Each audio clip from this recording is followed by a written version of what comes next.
I interview a lot of entrepreneurs, and some I hope they succeed, and some I wonder, and some I'm quite sure of. You're going to meet three ladies today who I am sure are going to succeed. But first, this is Success Saturdays, where we celebrate the entrepreneurial spirit and side hustle success.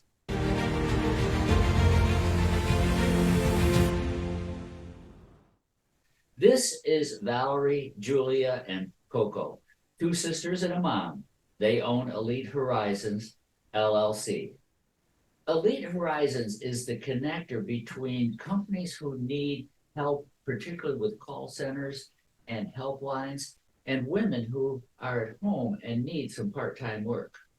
If you call customer service at Home Depot or Carnival Cruise Lines, odds are you may get one of Elite Horizons agents. Elite Horizon is a company who knows who they are and they know where they're going. This is their story.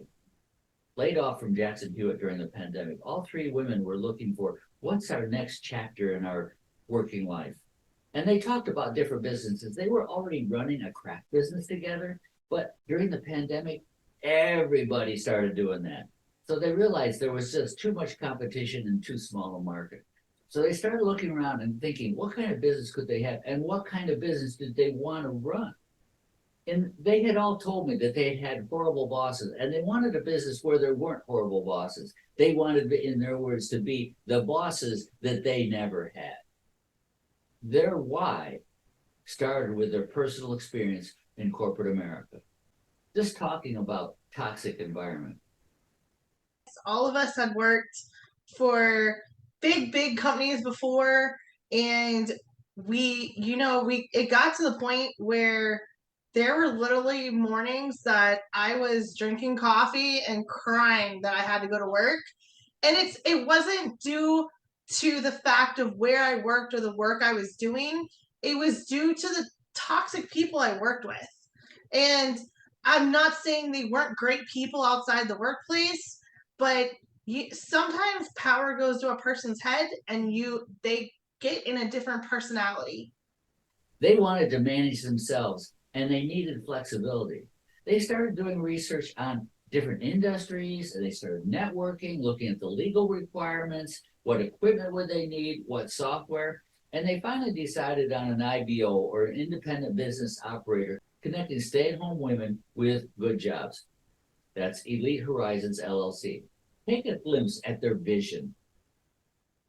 We want our agents to feel like they're not a number, they are someone, and we completely understand that life happens, and we do have attendance policies and everything like that, but we don't want you to be stepping around your family life and around emergencies or anything like that and feel like you have the feeling of losing your job. I know I have an autistic daughter, and when I was getting her diagnosed, I literally was on pins and needles of my child's healthcare or me keeping a job. And I ended up losing that job over my picking my child's healthcare. And I don't want any person to feel like they have to choose their health, their family's health, someone they take care of over a job. And the environment that we create is you get to make your own hours. So you can schedule those doctor's appointments, those kids' school meetings, anything you need around keeping a job. You're not going to lose your job because you're a mom or you're a dad or you have responsibilities. But you also told me some very specific things that you're doing to make it to have a relationship with the agents, to make them feel welcome. So what were some of those things, like bang, bang, bang, bang? So some of the things were our check-ins. So after you get out of your certification, we check in and make sure that what went well, what didn't go well in your eyes, what could we do to help make it better. Because that's the thing is the only way that it's going to get better is if we have feedback on what, if anything, needs changed. And we do check-ins after certification, after your 30 days in production, and we keep doing check-ins with you. We do incentives with our agents. We do different games and everything to keep them involved, to keep them, you know, talking to us. We don't want you to be like, okay, we got you signed up. I'll talk to you in 6 years. Like we want them to know that we are here 100% to make sure they succeed, because if they succeed, we succeed. And we want them to know you are completely supported, even though we are not in an office face to face. We are there for you. They knew their strengths and weaknesses, so they partnered with Arise, which is a software platform they use to manage their business, which is managing call centers. They also did a very important thing, and that is they created a 5-year plan. They created a 5-year plan to be successful. 5-year plan. Within 5 years, we plan on having our business grown enough to where she can handle everything as a single mom. I can have my husband stop working and my dad can stop working, because we're making more than enough to bring in to where they wouldn't have to work. They could work, but they wouldn't have to if they didn't want to. So have you actually plotted this out, how you're going to get there in 5 years? We have a certain amount of agents that we have a goal to obtain every single month. Okay. And once we hit that, if we hit that goal every month, we will absolutely be where we want to be, if not further, within 5 years. But So- I mean, we are given like 110% right now. Yeah, So once we get it to where we can we're maintain. maintain, Yeah. then it'll be easier to hire more of an office staff. That way there's some things that we can step back on Yeah. and be just, you know, manage it more. Yep. And let it flow. Another key thing they did was they looked at each one of their skills and their background and their experience and what they'd like to do. And they divided the work of running the business up into the different pieces. Valerie is an accountant by training, so she handles the money. Coco, she's in support and services, because that's the kind of person she is. And Julie, she's the recruiter. She's the go-getter who goes out and gets them. Dad is also part-time technical support. They call him the IT man, but he's also part of the team.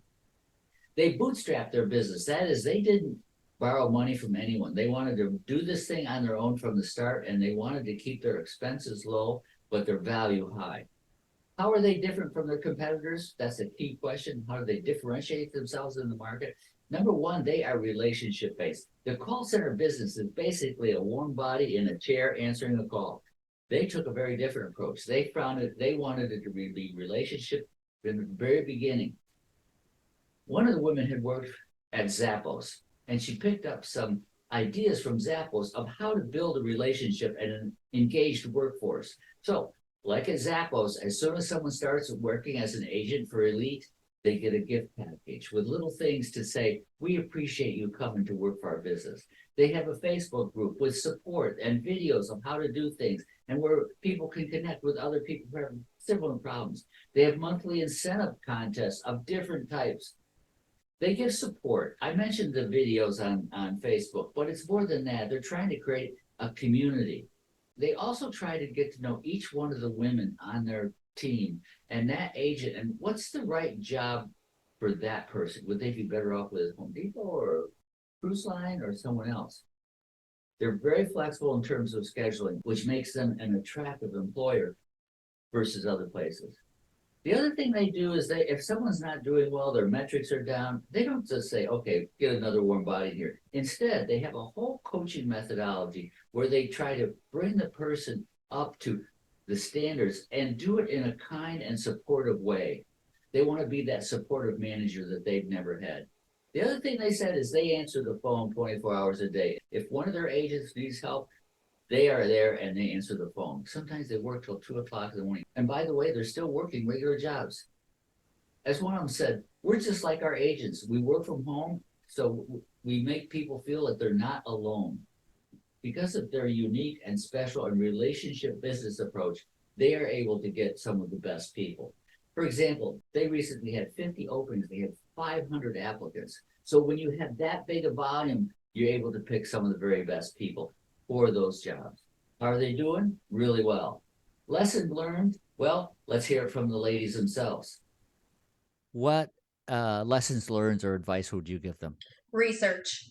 Don't dive in. Research. Do not go head first until you do all of your research. And I don't mean sit there for a week straight and do your research and then jump in. That's not how it works. The best things in life take time. Take your time. Make sure that you do all the ins and outs. Make sure that you have a plan for every single thing. It's better to have a plan for everything and not need it than to need it and not have it, and then you're stuck. And on some things, even with us, it's been trial and error. But when you get to that trial, don't give up. There's always a fix. There's always a plan B, plan C. Keep going, because we've gotten in a couple situations where I was ready to throw in the towel. I was like, I'm done. This is aggravating. I don't want to stay up till 2 a.m. for the 7th night in a row. But it was all worth it, and it's been worth it. And when we meet our 5-year goal, I hope you'll check back in with us and we can say it was 1,000% worth it.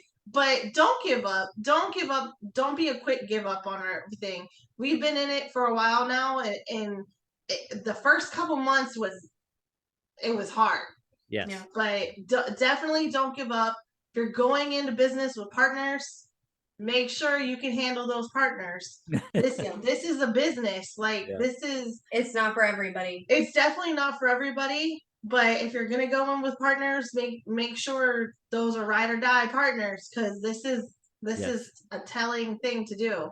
Also, invest in yourself first and foremost, because if you don't think that you're the best thing to invest in, who else is going to invest in you? You need to invest in yourself. You need to make sure that you are worth it. Are you worth it? Do you know the product that you are trying to sell out there? Know it forward and back. But invest in yourself. Because like I said, if you don't invest in you and you don't believe in you, who else is going to believe in you? Our business, everything came out of our own bank account. We didn't take out a loan. We didn't do anything. We invested in ourselves when it came to this business. And we're finally getting some of the payback for it now.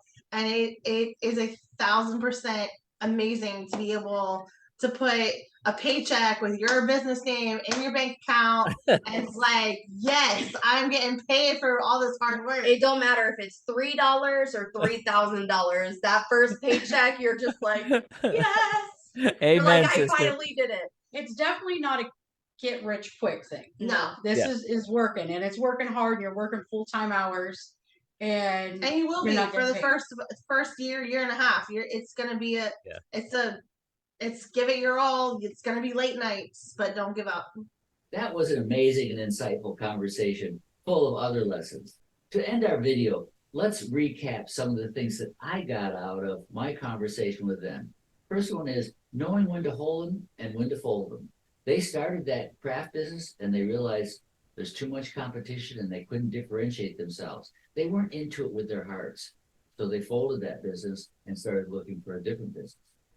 Doing your research, they took over a year to study the market of different kinds of business and figure out which one could be the best one for them. And they got mentors in that area so that they would learn the lessons from others. They had a solid 5-year business plan. They also knew that they had to be distinctive. They had to differentiate themselves in the marketplace. And they knew exactly how they wanted to do that and put that into a very specific plan and the roles that they play in the company so that they are a different kind of employer in that business. They're focused on relationship and quality. The last thing is, why would I go to Las Vegas with these ladies? Because they are determined. You can hear it in their voice that they are going to win on this thing. We'll fight for our agents just like we fight for ourselves, one of them said. That kind of determination is going to guarantee their success. Thank you for staying with us till the end of this Success Saturdays session. Subscribe and ring that bell so you don't miss the next episode. Finally, I asked Mom, are you proud of your daughters? Here's what she said. Are you proud of them? Well, yeah, always. Always? Even if they screwed up? Well, yeah, because then we can Does fix that really it. happen? All the time. For you? Well, we For do you. have this thing that there are certain things that mommy doesn't want to know. So we do not tell her. It is a do not ask, do not tell. But honestly, Oh. but as a business, I mean, we all have that same mind Yeah. frame. Yep. So we're just swimming along, and if somebody struggles back, then the other two will pull the other ones up, you know. So, you know, we all have our strengths in business and we all utilize those. That's why when we started this business up, it was very easy to divvy out the different the job titles.